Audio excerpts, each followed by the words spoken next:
Hi guys, this is Vishal here from DrapCode.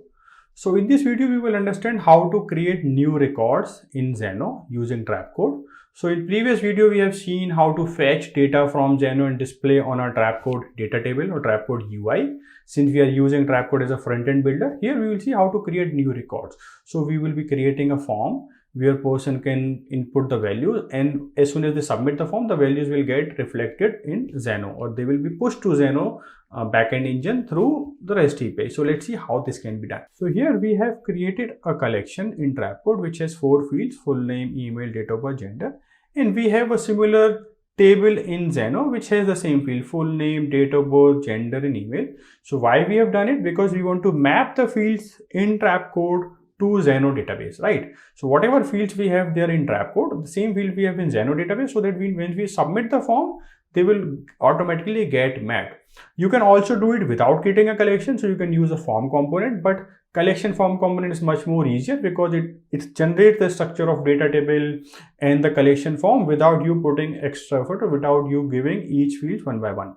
So we have this 5 users are already here. Okay, so we previously created a list page, so these 5 users are getting created.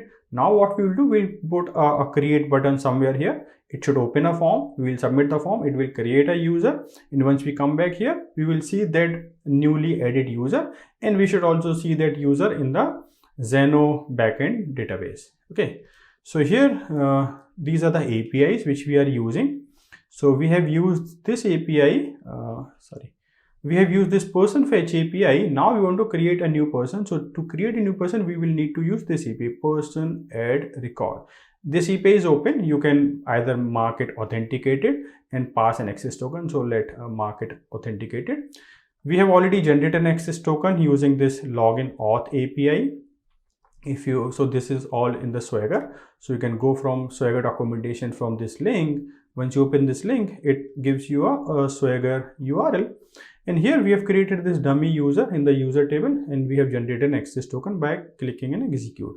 So once you execute, it gives you an access token. Now we are using this access token to make further API calls. Okay, so let's go back to DrapCode and build a form, an external API to basically create new data. So I'll go back to DrapCode, and here let's create one more page. Okay, so we have a page for person list. Now create one more page to create new person. So I'll say add page. Let's say person create. Okay, so instead of starting from scratch, I'll say copy it from a person list page, so it has the same nav bar, and I just click create.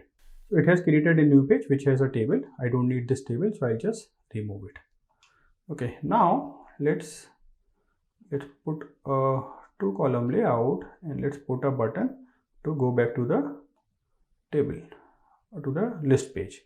So I'll say pages person list page, and just change the name person list. Okay, and I'll move it towards the right, and I'll change these classes to BTN primary. So these are all bootstrap classes. DrapCode supports full bootstrap framework. BTN LG. So now I'll drop a collection form. So I'll say collection and drop a collection form. So here we want to create a new person. So it is showing the person form. So we will create an event. So now in the event, either you can store in the DrapCode database, or you can push the data directly to Xano API. Since here we are using it DrapCode as a front-end builder, so we will not be persisting or storing anything. We will directly push the data to Xano. You can also apply validation. So we'll later see how all those things can be done. But for now, let's just go and create an event. So in the event, we need 2 things. We'll say, okay, send data to an external API. That's all what we need. So to do that, we will need to create an external API. So let's see how that can be done. So external API is a module in DrapCode which is used or needed to make a REST API call, whether it's a get API, post API, delete, patch, any type of API, we use external API module. So which can be accessed from settings external API, or you can go from top bar and external API. So we already have one API which we have created, which is get, where we are retrieving the data from Xano and displaying in the form of list.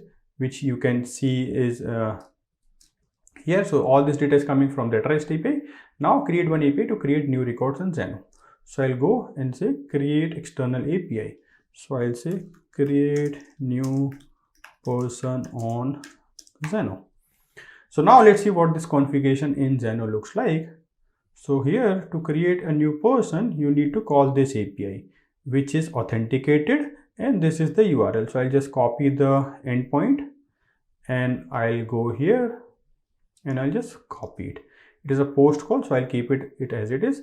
Now authorization, right? So since the API is secured, we need to pass the authorization header. So I'll say authorization, and it's a bearer token based authorization. So I'll say bearer and copy the token. So token we have already generated in Swagger.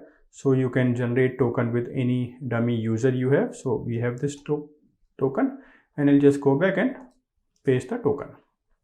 So now this API is created. We have given the basic settings. Now let's do the mapping.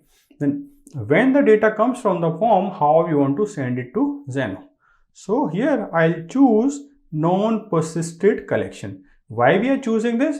Because the data which is coming is not persisted anywhere. So if the data is coming DrapCode database, you choose a collection item.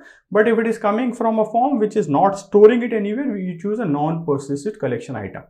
Okay, no dynamic data is obviously understood. And form data is something when you are using a form element. When you are using collection form element, you use one of these three. Okay, so for this particular scenario, we will have to use non-persisted collection. Which collection? A person collection. Now here we have to do the mapping. So what we have to tell that whatever the field is in DrapCode is equivalent to what field in Xano. Let's say in DrapCode, the name is full name or first name, but in Xano it is something else. Then how do we do the mapping? We have created these fields. So the first is full name. Okay, I'll go to Xano and see what this is expecting. So I'll go to the Xano documentation and let's see what this documentation looks like. So in add person, you need to send 4 parameters: full name, date of birth, gender, email address. So I'll say copy full name. So this is the name of the variable. I'll just copy here full name. Then I'll go back, date of birth, which is from the form. It is coming with the name, date of birth, then gender, it is also coming with the name gender, and then email address. Okay, so these are the fields which are coming from the DrapCode collection form, the page which we have created, user create or person create page. So all these data is coming with the collection or with the structure of a collection, that because that is what we have binded. And once it comes to a external API, we are saying that okay, whatever the fields which are coming from the form. Okay, so now we are doing this mapping where this data is coming from a collection form, and in this fields it will go to Xano. We don't want to process response because we are not storing anything or we are not doing anything later after the data is created. Okay, it may return a success or a failure message, so we will handle that. But after that, we'll just say save setting. So we are saying whatever data is coming from the form, bind it in the structure which Xano understands and just send it. So now this external API is created. Now let's go and create an event, and that event we will be binding to the form. So I'll go to the event and create add event. So now this event is create new person on Xano. Create. So now we want to do two things. We'll say go to the external API and send the data to an external API. So basically send the data to Xano. That's all. I'll choose create new person on Xano. That's fine. Session, I don't want to send anything. Request response is optional. You can store it in the browser session that what data got submitted, what is the response we received, if you want to process it, but again completely optional. After that, we'll say redirect it to the list page. Okay, so I'll say page redirect, and I'll say redirect to the person list page, and then just save it. So a very simple event, send the data to Xano, whatever is coming from the collection form, send it to Xano. We have already done the mapping in external API that what to be sent to Xano and in which structure, in which variable name you want to send to Xano, and then just redirect. Okay, that's all. So I'll go back to my page, which is my person create page, and I'll bind this particular event. So here is the person create form. Now I'll say in the event, I'll say create new person on Xano. So we are telling this form that whatever the parameters or the values which are getting submitted from here, just send it to Xano. And we are calling that particular event. So I'll just go and preview this. Let's put one button on person list page also, which will help us to navigate to this create page. So I'll go here in the sections, I'll drop a 2-column layout and let's put a link.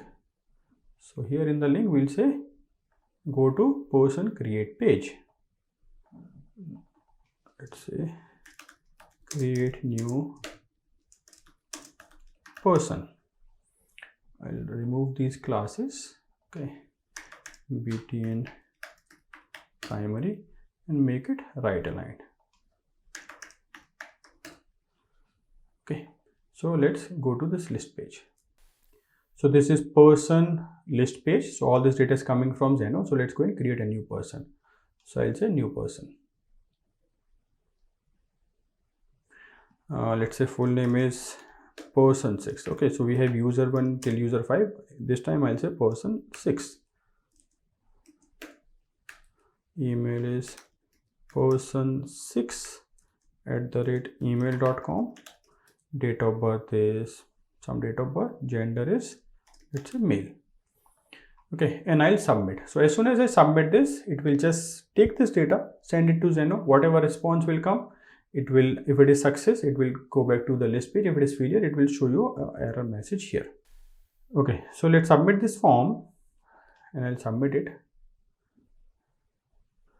It has sent the data to Xano through that external API which we have created and redirect us to the list page. Now we are seeing that the person 6 which we just created is here. So let's go and check on Xano whether the person is here or not. So this is person 5. So let me reload this. So here you see this is the person which got created. And if we go back to DrapCode collection, it's nothing here, right? There is no data in preview or production mode because we are not persisting or we are not storing anything locally. So everything is coming from Xano through API and it is getting pushed to Xano. And this is how DrapCode is being used as a 100% front-end builder. Hope you enjoyed this video. We'll continue to make much more educational videos. See you again in the next video. Bye-bye.